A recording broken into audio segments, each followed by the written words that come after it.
If you're wondering which OLED monitors are worth your money, stick around. After we run through each product, I'll give you my personal take. Would I buy it or would I skip it? No fluff, just my honest opinion. Let's get into it. Asus ROG Strix XG32UCWMG. This glossy 32-inch legend finally gives us that mirror-like finish so you can watch your own disappointed reflection while you lose in 4K at 240 Hz. Yet it lacks internal speakers, which is just brilliant for a monitor that costs more than my first car. It is basically the PG32UCDM's cooler sibling that actually went to the gym and got a glossy tan, but the 15-watt power delivery on the Universal Serial Bus C port is so weak it wouldn't even charge a toaster, let alone a laptop. Would I buy it? Yes, because that glossy coating makes the colors pop harder than a champagne cork at a wedding.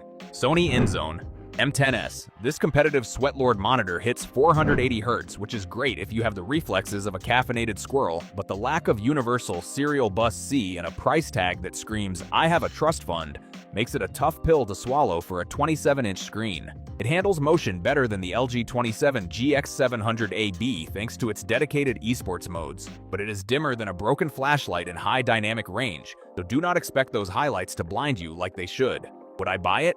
Maybe, but only if I suddenly become a professional Valorant player and find $1,000 on the sidewalk. LG 27 GX700AB. LG threw a 4th-generation tandem OLED panel into this thing to hit 1500 nits of peak brightness, which is bright enough to melt your retinas, yet they ruined the party with a matte coating so grainy it looks like someone sprayed hairspray all over the screen. It is technically brighter than the Sony InZone M10s, but the vertical banding in dark scenes and terrible out-of-the-box color accuracy make it feel like a prototype they forgot to finish before shipping. Would I buy it? No, because looking at that oily matte finish for more than 10 minutes makes me want to scrub my eyes with steel wool. Asus ROG Swift PG32UCDM.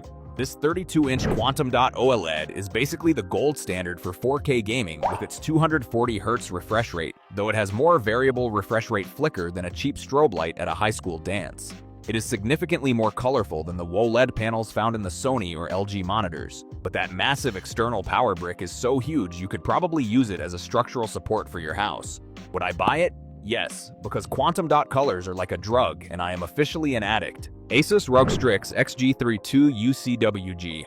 This glossy beast lets you switch from 4K at 165 Hz to a sweaty 1080p at 330 Hz, but honestly, gaming in 1080p on a 32-inch screen is like trying to enjoy a steak through a straw. It's got that signature ROG tax and a reflective coating that'll let you admire your own disappointed face during dark loading screens. Yet the motion clarity and brightness are genuinely top tier for a WOLD. Would I buy it? Maybe. Because while that dual mode trick is cool for pro gamers, paying premium prices for a monitor with a measly 15-watt USB-C port feels like a personal insult. MSI MPG 272URX. Finally, a 27-inch 4K QD OLED that hits 240 Hz without looking like a plastic spaceship, though it still has that annoying VRR flicker that makes your screen look like it's having a mini seizure. The colors are so vibrant, they'll make your retinas scream, but God help you if you have a window nearby because the black levels turn a weird purple the second a photon touches them. Would I buy it? Yes, specifically because the pixel density is so sharp you could probably perform surgery on it, and it doesn't cost your entire life savings. LG UltraGear 45GX950A. This 45-inch monster is so curved it practically hugs you while you play, and the 5K 2K resolution finally fixes the blurry text that made previous versions look like they were smeared with Vaseline. It's massive enough to replace your TV and your social life, but good luck finding desk space for a stand that's probably wider than your actual car. Would I buy it? No, because while that 800R curve is immersive for flight sims, it makes every straight line in Excel look like a goddamn banana. Dell Alienware AW3425DW. Dell basically took their legendary ultra-wide and cranked it to 240 Hz, giving you perfect blacks and motion so smooth it'll make your current LCD look like a flip book. The HDR peaks at 1000 nits to melt your eyeballs, but the fan inside sounds like a tiny jet engine trying to take off every time you do something intensive. Would I buy it? Yes, since it's basically the gold standard for immersive gaming and comes with a 3-year warranty that actually covers burn-in so I can leave my desktop icons on without a panic attack. Alienware AW2725DF. If you're a competitive sweatlord who needs 360 Hz, this 1440p speed demon is essentially a cheat code, provided you don't mind the lack of speakers or any sense of aesthetic subtlety. It's faster than your reflexes will ever be, though the 27-inch size feels a bit like a toy compared to the ultra-wides, and the HDR 400 rating is basically a participation trophy. Would I buy it? No, because if I'm dropping this much cash on an OLED, I want 4K or an ultra-wide, not a flat panel that looks like something I used back in high school. Gigabyte Aorus FO27Q3. This beast rocks a 360Hz refresh rate that makes motion smoother than a buttered slide, but the secondary light reflections turn the blacks into a weird purple shade faster than a grape juice spill. It features a built-in keyboard video mouse switch for managing multiple computers, yet the 18-watt power delivery on the universal serial bus Type-C port is so weak it could barely charge a vibrating toothbrush. Would I buy it? Maybe, because it is an absolute speed demon for competitive gaming, but only if you plan on living in a dark basement like a tech-obsessed vampire. MSI MPG 322URX. You are looking at a gorgeous 32-inch 4K quantum dot organic light emitting diode panel that delivers colors so vibrant they might actually heal your depression, though the glossy finish acts as a high-definition mirror for your own crying face during loading screens. It finally adds DisplayPort 2.1 so you can stop huffing that display stream compression copium. But the price hike over the previous model is basically a daylight robbery attempt by MSI. Would I buy it? Yes, because the 98-watt power delivery and massive screen real estate make it the ultimate do-everything monitor if you can ignore the hole in your wallet. MSI MAG 272QP X50. This monitor is basically cheating with a 500Hz refresh rate that is so fast you will literally see your enemy's thoughts before they even have them. Plus, the upgraded True Black 500 certification actually lets you see things in the shadows, for once. It is the first 500Hz organic light emitting diode on the market to make motion blur look like a relic from the Stone Age, even if the variable refresh rate flickering still pops up to remind you that nothing in life is perfect. Would I buy it? Yes. If you are a sweaty professional gamer who needs every single hertz to justify your existence on the leaderboard. Asus ROG Strix XG27AQ DMG. This monitor brings a glossy finish to white organic light emitting diode panels that makes the contrast pop like a firecracker. But the lack of high-definition multimedia interface 2.1 bandwidth means you are stuck in the past like a flip phone user. The 240Hz panel is great for most gamers and uses less power than its older brothers, though the text clarity is still a bit of a blurry mess that will make you feel like you forgot your glasses. Would I buy it? Maybe, because the anti-flicker tech is a literal godsend for your eyes, but only if you find it on a massive discount. Asus ROG Strix XG27AQWMG. This absolute unit uses fancy tandem organic light emitting diode technology to boost brightness by 15%, finally solving the OLEDs are too dim problem that has been plaguing us for years.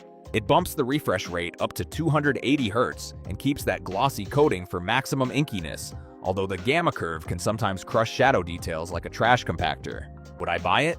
Yes, it is basically the final form of the 27-inch 1440p monitor, giving you that extra brightness punch that the older models were too cowardly to provide. Samsung Odyssey OLED G93SC.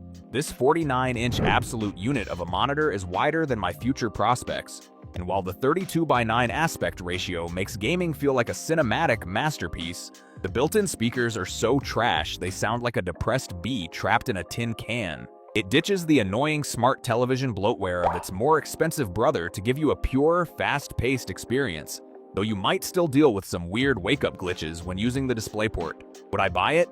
Yes, because having this much screen real estate for multitasking is a godsend, and not having to deal with a clunky remote or a forced Samsung account is the ultimate quality of life upgrade. MSI MAG 321 UPX. This 32-inch 4KB beast is the budget king of high-resolution gaming, offering a buttery smooth 240Hz refresh rate that makes every headshot feel like a crime against humanity. The quantum dot organic light emitting diode panel is gorgeous, but the lack of DisplayPort 2.1 means you're stuck using display stream compression like a peasant if you want maximum settings. Would I buy it? Yes, because it is the cheapest way to get into top-tier 4KB organic light-emitting diode gaming without selling a kidney, and the colors are vibrant enough to make your old liquid crystal display look like a grayscale newspaper. AOC Agon Pro AG276Qs D2.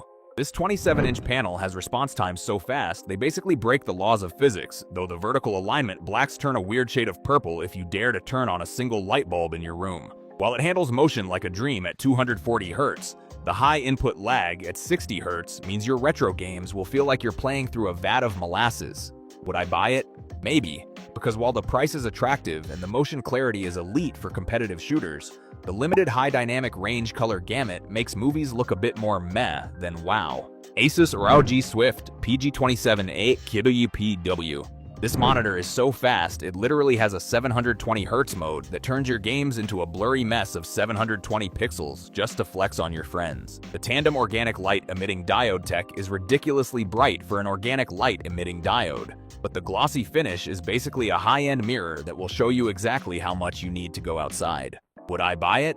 No. Because spending over $1,000 on a 1440 pixel monitor is insane when it doesn't even have built-in speakers or a universal serial bus Type-C port for my MacBook. Gigabyte MO27QQ28G. This monitor is the king of good enough, offering a solid 280Hz refresh rate and a matte coating that actually lets you see your screen during the day without the graininess of a cheap sandbox. It includes a keyboard video mouse switch, which is great for productivity, but the stand feels about as sturdy as a house of cards in a hurricane. Would I buy it?